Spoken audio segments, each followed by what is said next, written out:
Hi, my name is Siti Sara. I am one of the lecturer for Bachelor of Early Childhood Education Honours at Tunku Abdul Rahman University College. So as for today, I would like to explain more about children's mental health during the COVID-19 pandemic.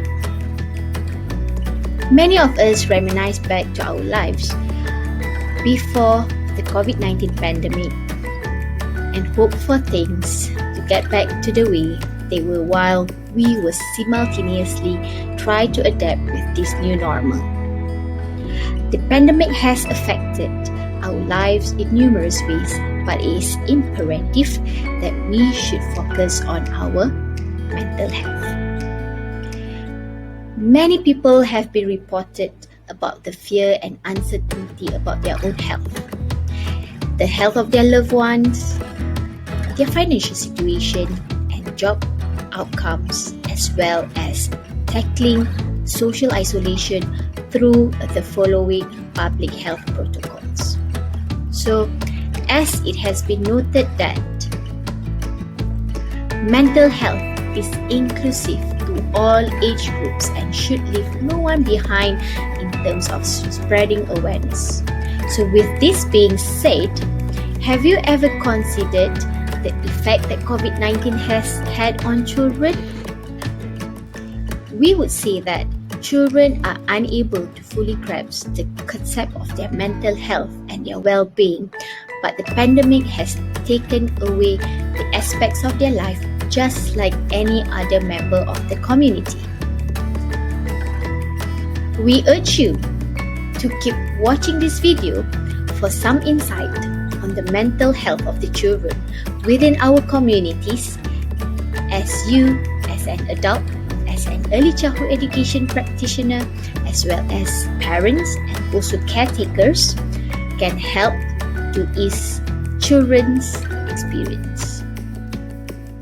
So, although there are so many factors to address, children are particularly vulnerable to their limited understanding to the current pandemic.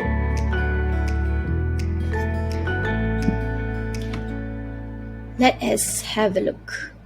Because of this, many of them are also unable to physically and mentally escape the harms of the situation as they have little to know the coping strategies, and it is hard for them to communicate their feelings easily, unlike the adults. So, although their understanding is minimal, children can pick up upon unverified information through social media, or word of mouth, and also adult communication, which can aggravate mental distress and feelings of uncertainty, where misinterpretation is bound to happen. So, children are also in a continuous and critical period of development as they require special care in order to preserve and promote their mental health, which has been primarily affected by a drastic change in her routine. So another several factors that leads them in their mental health because of the changes of the routines. So the suppression of all class activities and learning, as well as the shift to an online schooling, has led to the creation of isolated learning environment. But essentially, schools are responsible for providing structure to a child's daily activities. Many articles have postulated the importance of physical activity during the quarantine as it is associated with a decline in symptoms of anxiety and depression. Research has also argued that schools play a primary role in providing consistent daily calorie intake to ensure that children are getting their nutritional needs, yet amidst this pandemic, these essential needs have been significantly decreased.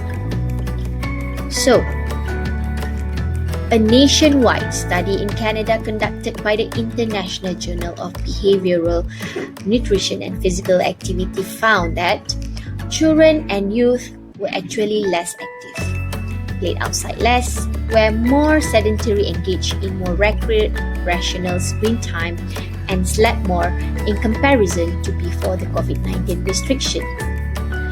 But special needs are extremely vulnerable to the psychological impacts that come along. For example, shifting to an online learning environment has disrupted their daily routines and therapy sessions. Children with autism or neurocognitive disabilities are more likely to show problematic behaviors such as irritability, aggression, and social withdrawal. Online learning has also led decrease in assistance to these children as parents cannot replace special education teachers, and there is also lack of technology to assist with this transition. In addition to that, social distancing and its effects are extremely new and difficult to understand, especially for children that are experiencing developmental and intellectual delays. So, for this reason, spreading awareness of the mental health of children with disabilities needs to be done on a global scale. It is also no surprise that the pandemic causes parents and caregivers to become fearful of their own concern.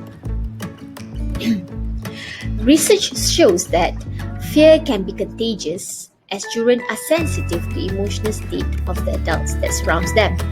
To make matters worse, parents are also unable to alleviate the stress through familiar mechanisms that were established prior to the pandemic, such as visiting family and friends or going on excursions such as watching movies or dining out. So, the process of isolation also imposes more constant contact between parents and children. With this being said, not all homes are safe places for children to learn or play due to exposure to various types of abuse during quarantine, abuse complaints, and it can actually decrease in frequency as there are limited children to flee from perpetrators, as schools usually act as an avenue for children to report issues.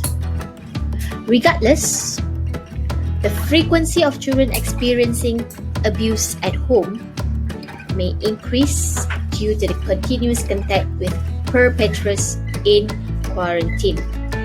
Additionally, browsing on online social media platforms and lack of supervision over the internet access also increase the vulnerability to online offenders, attempted fraud, and sexually inappropriate content. So due to these circumstances, issues as deteriorating performance, aggression, and regression may escalate. These are all examples of environmental impacts that impair a child's mental health and physical perception of the world around them. So despite of these negative impacts, the internet has been a critical tool for children and youth in learning, entertainment, and even social interactions since the start of COVID-19 pandemic. In particular, research has shown that the video games offer a temporary escape from real life, but they also provide a fair amount of social engagement. But however, recent high-quality research by the Journal of Psychological Science indicates that the effects of video games on mental health are well-being is minimal. And actually, video games can help children and youth to fill in the empty gaps by interacting with their friend through online gaming. Additionally, during the pandemic, many children do not have enough physical activity, so it is recommended to mix physical activities with video games. So there are active video games that kids can use, which can be very useful and helpful while the outdoor movements are restricting. So, what you can do to help your child during this pandemic?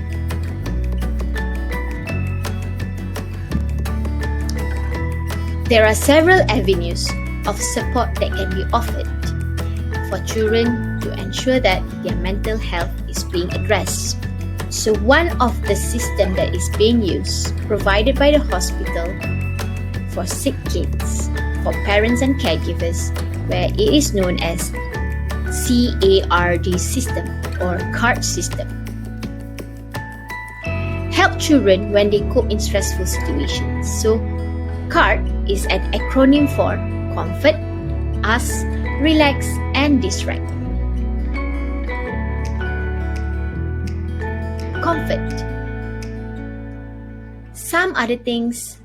Talking to your child about what they can do to cope with their anxiety, we should try to empower the child to overcome their negative thoughts by saying things like, "You are stronger than you feel." Also be sure to validate your child's concern by saying things like, "It's okay to be upset."